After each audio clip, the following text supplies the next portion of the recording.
तर बच्चापट्टी आता आपण या स्टेप मधलं दुसरं उदाहरण शिकणार आहे. पण याच्यात आपण शिकताना बघा याला पहिल्यांदा काय करू, इक्वेशन नंबर 1 आणि इक्वेशन नंबर 2 मध्ये असं लिहून घेऊ आणि लिहिल्यानंतर आपण याचे कोएफिशियंटला आधी कंपेअर करू. त्याचे जर कोएफिशियंट काय असेल सारखे असेल तर आपल्याला इक्वल करण्याची गरज पडणार नाही. तर आता बघा इथं काय दिसतंय, m सोबत किती आहे 5, इथं m सोबत किती आहे 1, इथं बघा n सोबत 3 आहे, इथं n सोबत किती आहे 6. तर याच्यात बघा m चा किंवा n चा कोणाचाही कोएफिशियंट सारखा नाही. मग अशा केस मध्ये आपल्याला काय करायचंय, कुणाला तरी एकाला मल्टिप्लाय करून कोएफिशियंट सारखा करायला लागेल. जसं बघा इथं जर आपण या m ला 5 ने जर मल्टिप्लाय केलं इथं 5 आहे, इथं पण 5 होणार. मग काय करू आपण या इक्वेशन मध्ये याला मल्टिप्लाय करू म्हणजे काय येणार मल्टिप्लाय. त्याला इक्वेशन नंबर देऊन देऊ 1 आणि 2, इक्वेशन 2 बाय किती मल्टिप्लाय करायचं आहे 5 ने, जेणेकरून आपल्याला कोएफिशियंट सारखा होईल. मग 5 ने मल्टिप्लाय केल्यावर काय येणार इथं 5m मायनस 5 into 6 किती 30n is equal to 7 into 5 म्हणजे मायनस चे 35. याला ते इक्वेशन नंबर 3. आता बघा हे इक्वेशन नंबर 3. आता हे जी इक्वेशन नंबर 3 आहे आणि इक्वेशन नंबर 1 जर आपण बघितलं याच्यात बघा इथे m चा कोएफिशियंट 5 आहे, इथे m चा कोएफिशियंट 5 आहे. मग अशा केस मध्ये आपण काय करू शकतो, याला सॉल्व्ह करू शकतो. आता सॉल्व्ह करताना बघा इथं जो 5 आहे हा कशाचा आहे प्लसचा आहे, इथचा जो 5 आहे हा सुद्धा कशाचा आहे प्लसचा आहे. आपल्याला काय पाहिजे 1 प्लस 1 मायनस करायचं आहे. तर अशा वेळेस काय करू शकतो आपण, याला एलिमिनेट करताना याच्यात आपण सिंपली वजाबाकी करू शकतो. मग वजाबाकी करायची काय येणार मग सबट्रॅक्ट इक्वेशन कोणतं 1 करा किंवा 2 करा. आपण काय करू 1 फ्रॉम 3. पहिल्याला कशातून सबट्रॅक्ट करायचं आहे तिसऱ्यामधून सबट्रॅक्ट करायचं आहे. मग काय येणार 5m minus 30n is equal to minus 35.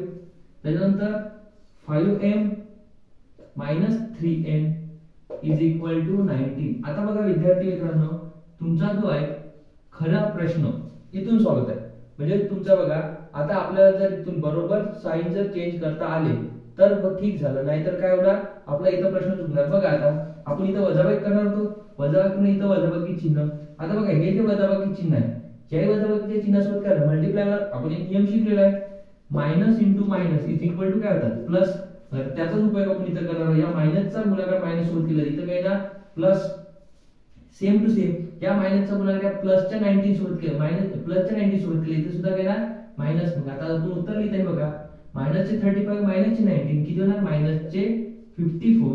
आणि इथं बघा 30 मायनसचे 30 प्लसचे 3 म्हणजे किती झालं मायनसचे 27. आणि हा m तर इथं जर बघितलं मायनस सोबत मायनस कॅन्सल काय उरलं 27m इज इक्वल टू 54. तर n इज इक्वल टू किती 2. आता ही आला आपले n ची व्हॅल्यू 2. आता ही जी n ची व्हॅल्यू आपण पुट करू कोणत्या इक्वेशन मध्ये 1 2 किंवा 3 आपण काय करू याच्यात पुट करून टाकू. मग काय होणार put n is equal to 2 in equation कोणतं 1 मध्ये. आता जर 1 मध्ये आपण पुट करतात बघा काय होणार, तर 1 मध्ये पुट करायचं यांच्या जागी तर काय होणार 5m हे मायनस 3 इंटू यांच्या जागी किती करायचे 2 इथं 2 इज इक्वल टू 19.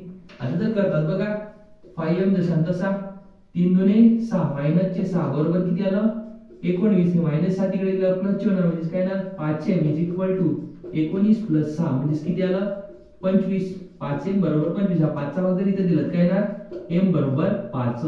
अशा प्रकारे आपल्याला उत्तर येतात. आता याला चेक करायचं होते काय करायचं तीच आपली जुनीच मेथड जे आपण शिकलेलो आहे. तर दोन्ही याला उचला आणि कुठे ठेवा यातल्या कोणत्या एका इक्वेशन मध्ये ठेवा.